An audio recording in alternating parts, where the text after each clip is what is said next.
పొద్దు పొద్దుగల గీనొస్తుండేంది. పాత పైసలు అయితే కట్టాడు కానీ పుక్యానికి దునిపించుకుంటాడు. చి అన్నా పొలం దున్న నీకు వస్తావా? వస్తా, రాకపోతే ఏం చేస్తా? పాత పైసలనే కడతావా మళ్ళీ దొరినేనా?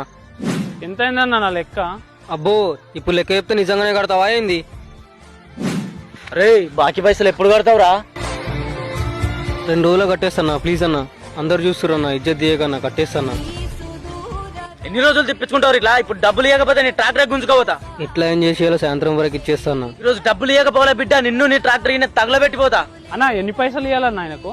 మా నాన్న ఆరోగ్యం బాగాలేదని 50,000 అప్పు తీసుకున్నా. నాకు ఇప్పుడు ఎంత టైట్ ఉందన్నా కానీ ఇంటలేడు.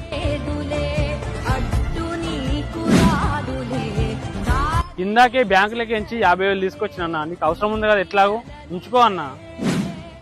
ఏ నమ్మకంతో ఇన్ని పైసలు నాకు ఇస్తున్నావు అన్నా?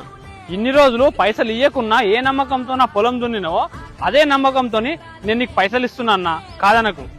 ఈ ప్రపంచంలో మోసపోవడం తప్ప మోసం చేయడం చేత కాని ఏకైక వ్యక్తి రైతు. అట్లాంటి రైతును నమ్మి మా పొలాల్లో ట్రాక్టర్ నడుపుతున్న ట్రాక్టర్ అన్నలందరికీ ఈ వీడియో అంకితం.